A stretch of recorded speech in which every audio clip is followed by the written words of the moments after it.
Without video proof, what happened in those 10 minutes would have seemed impossible. A father gave his wife an ultimatum. The dog goes or I do. A mother refused to give up without proof. They set up a camera for just 10 minutes. Twin babies, one dog, and a choice no parent should ever have to make. What the camera captured in those 10 minutes changed their family forever. But before we continue, subscribe so you don't miss another touching story like this one. And write in the comments where you're watching from and what time it is there. I've already called the shelter. David's voice was final. That dog leaves today. Sarah held one twin closer. The other sat on the floor between them. Both girls had the same blonde hair, the same frightened eyes watching their parents fight. The German shepherd lay in the corner, watching both babies.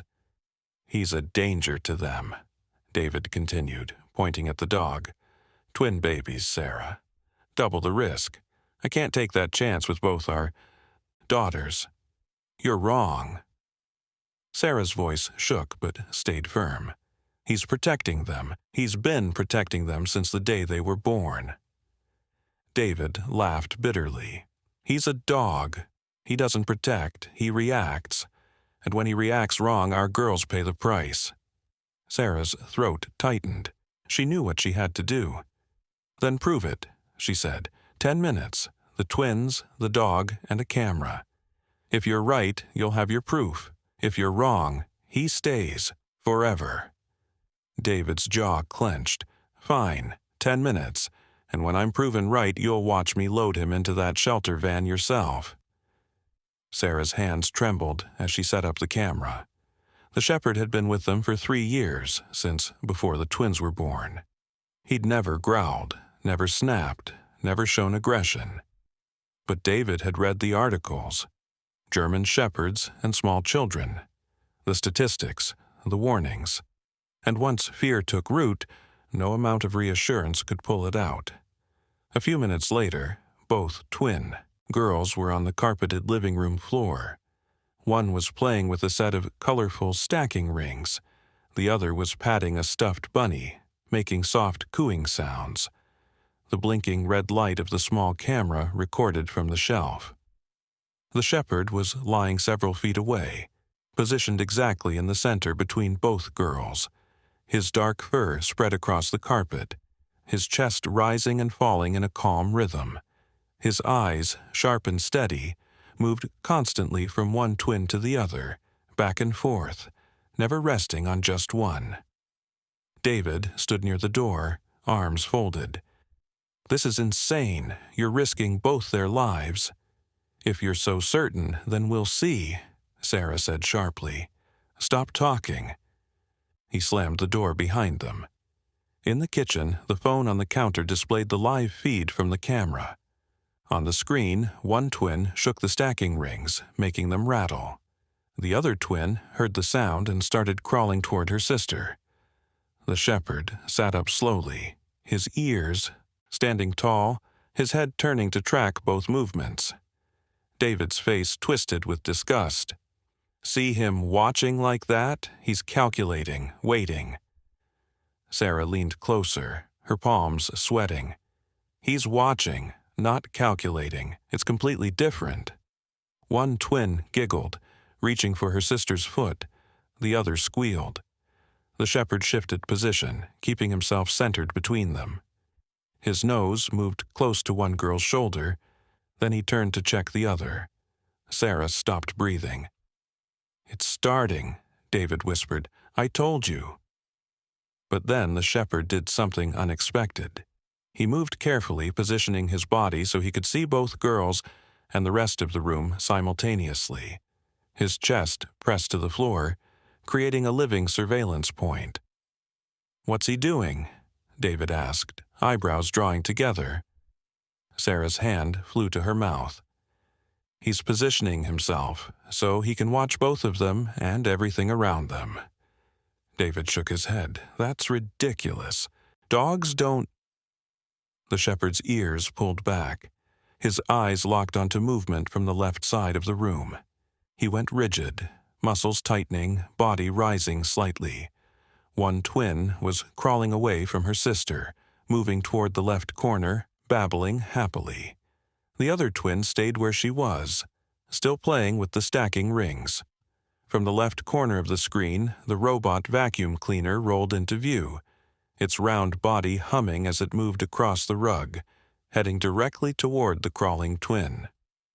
"It's just the vacuum," David said. Sarah's stomach turned.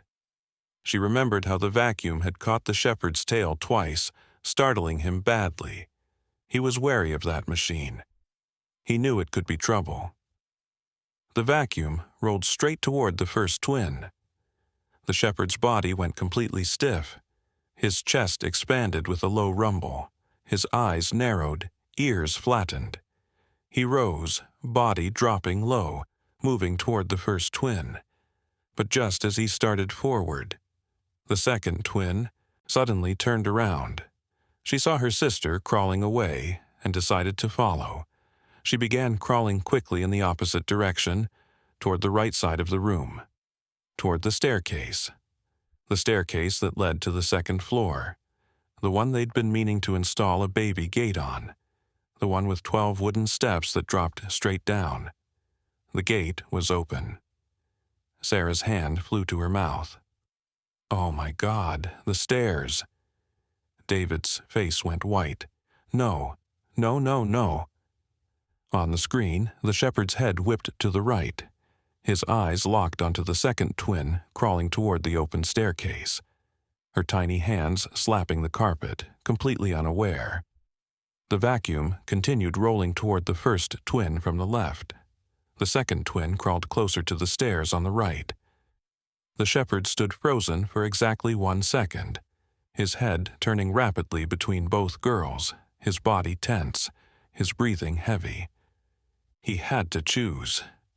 "He can't reach both of them," David whispered, voice breaking. "He can't." The shepherd made his choice. He lunged toward the vacuum first.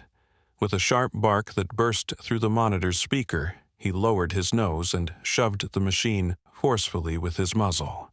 The vacuum jerked sideways, sensors disrupted, wheels spinning as it changed direction, rolling away from the first twin.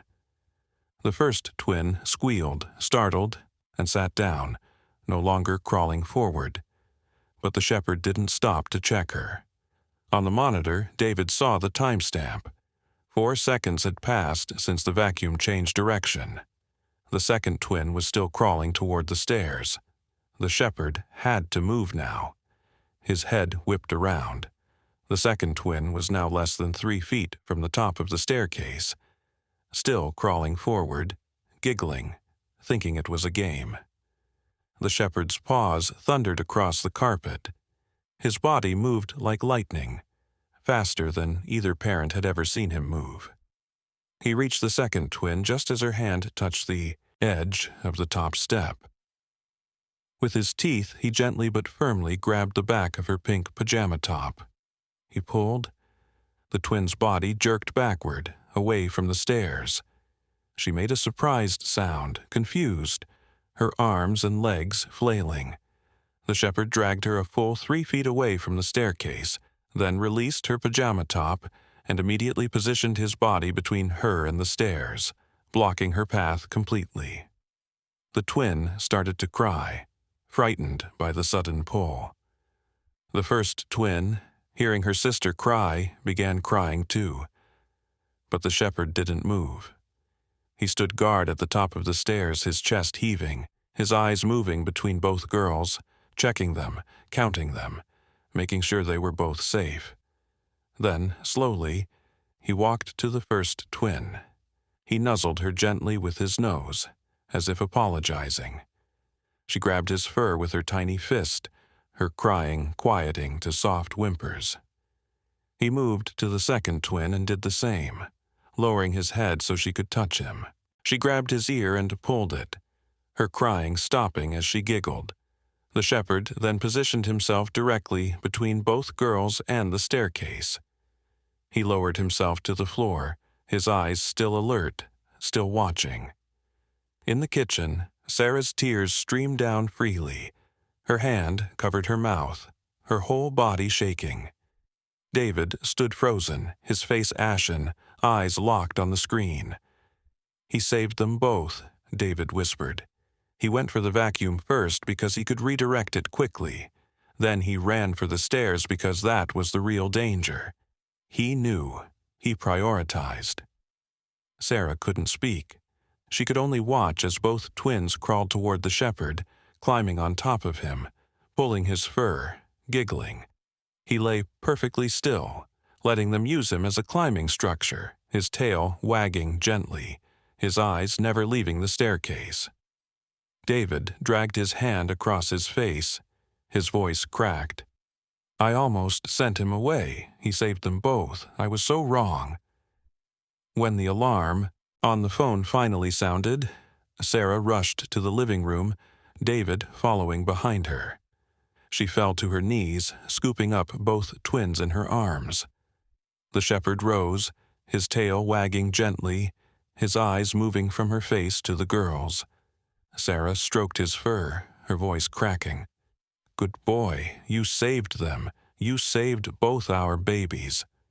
One twin reached out and grabbed the shepherd's nose. The other patted his head, making a happy squealing sound.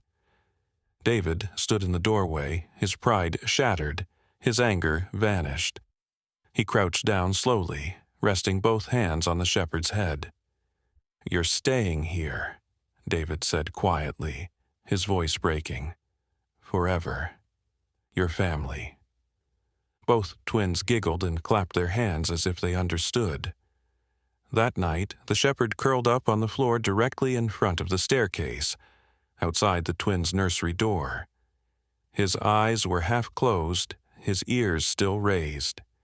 He wasn't resting because he was tired. He was resting because his job was done, and from that day forward, nobody in that house ever doubted who the real protector was. If you were Sarah, would you have left your twin babies alone with the dog for those 10 minutes? Yes or no? And would you have trusted him the way she did? Let us know in the comments below. If this story moved you, subscribe to this channel and leave a like. Thanks so much for listening. See you in the next video. Have a great day.